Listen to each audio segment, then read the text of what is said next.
नमस्कार दोस्तों। आप सभी विद्यार्थियों का आपके अपने YouTube चैनल एड्यू फैक्ट के प्लेटफॉर्म पे बहुत बहुत स्वागत है। दोस्तों, आरओ की परीक्षा को ध्यान में रखते हुए जो सामान्य अध्ययन से संबंधित बहुविकल्पीय प्रश्नों की श्रृंखला चल रही थी, उसी श्रृंखला को आगे बढ़ाते हुए आज की क्लास में कुछ हम महत्वपूर्ण सामान्य अध्ययन के प्रश्नों को सॉल्व करेंगे। तो आइए देखते हैं कि आज की क्लास में कौन कौन से महत्वपूर्ण प्रश्न दिए गए हैं।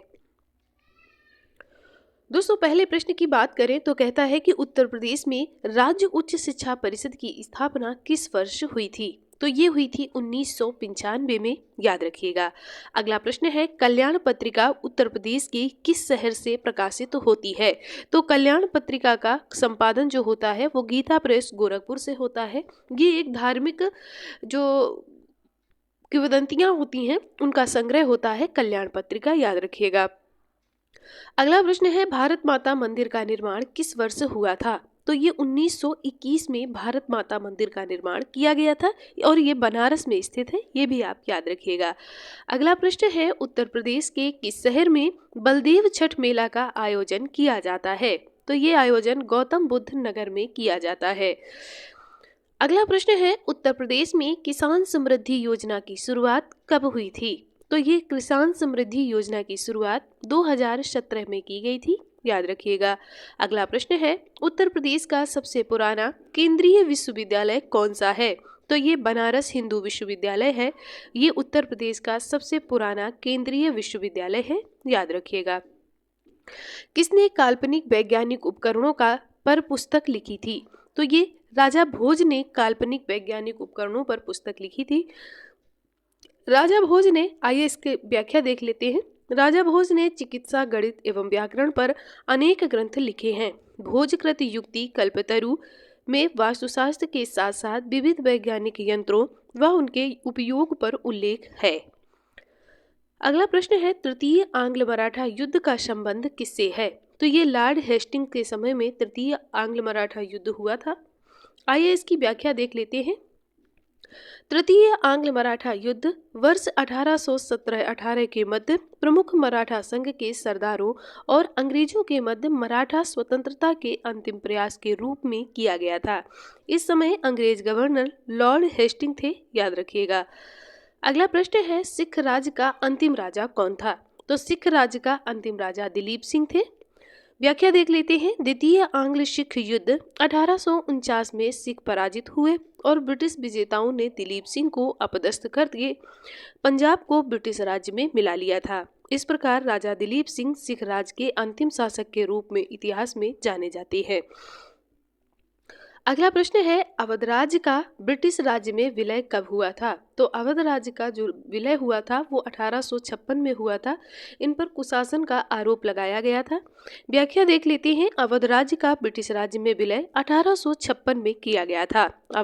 अवध में अंग्रेजी रेजिमेंट की रिपोर्ट पर कुशासन का सारा दोष नवाब वाजिद अली शाह के सिर पर डाल दिया गया और वहां पर अवध को ब्रिटिश राज में मिला लिया गया, यानी अवध राज्य को हड़प लिया गया। उस समय लॉर्ड डलहौजी थे यहाँ के governor. Bhagat Singh central assembly में बम किसने के साथ फेंका था, यानी भगत सिंह ने सेंट्रल असेंबली में बम किसके साथ फेंका था। तो ये बटुकेश्वर दत्त के साथ फेंका था, याद रखिएगा। बस भगत सिंह और बटुकेश्वर दत्त ने 8 अप्रैल 1929 को केंद्रीय विधानसभा में 2 बम और आज़ादी व क्रांति के नारों के साथ कुछ पर्चे फेंके थे।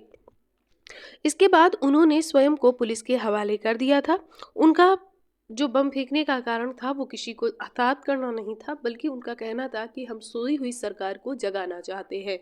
लेकिन सोई हुई सरकार को जगाने वाले को मृत्यु दंड दे दिया गया था, याद रखिएगा।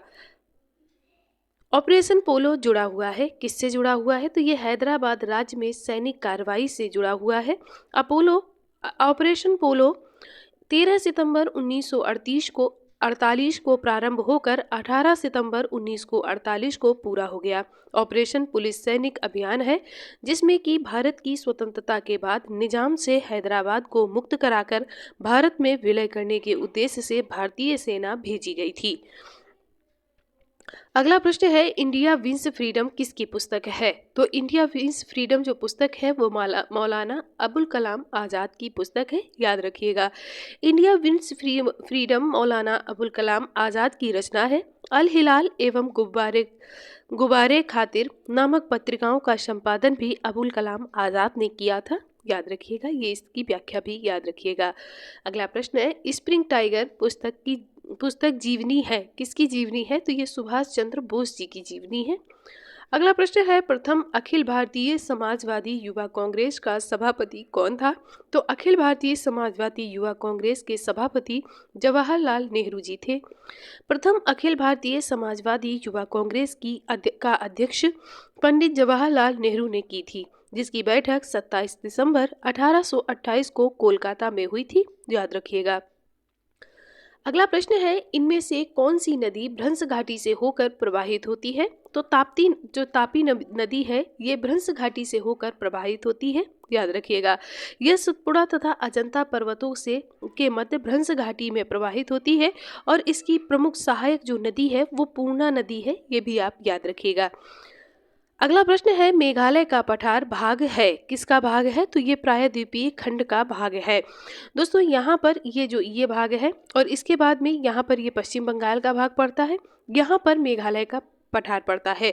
तो पहले यहाँ इन दोनों के बीच में गर्त था, उस गर्त को यहाँ से जो गंगा नदी आती है और इधर से जो ब्रह्मपुत्र नदी आती है, उसने इस गर्त को भर दिया। जब ये गर्त भर गया तो अब समझ में आता है कि यहाँ मेघालय का पठार है और यहाँ पर प्रायद्वीपीय पठार है।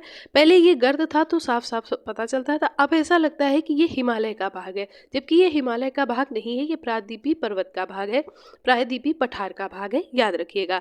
मेघालय पठार पर शिलांग पठार मूल रूप से प्रायद्वीपीय पठार का एक भाग है। इस पठार को गारो राजमहल दर्रा प्रायद्वीपीय पठार के मुख्य खंड से अलग करता है, याद रखिएगा। अगला प्रश्न है, गंगा नदी उदाहरण है, किसका उदाहरण है? तो ये पूर्ववर्ती अपवाह तंत्र का उदाहरण है, याद रखिएगा। हिमालय से निकलने वाली सभी नदियां पूर्ववर्ती अपवाह का उदाहरण है। पूर्ववर्ती अपवाह से आशय नदियों के अपनी पुरानी घाटियों में प्रवाहित होने से है। अगला प्रश्न है, लेह अवस्थित है, कहाँ पर अवस्थित है? तो ये सिंधु नदी के दाएं तट पर अवस्थित है, याद रखिएगा। अगला प्रश्न है, पेट्रो रसायन के उत्पादन का सबसे बड़ा केंद्र कहाँ पर स्थित है? तो पेट्रो रसायन के उत्पादन का सबसे बड़ा केंद्र जामनगर में स्थित है। पेट्रो रसायन के उत्पादन का सबसे बड़ा केंद्र जामनगर में स्थित है।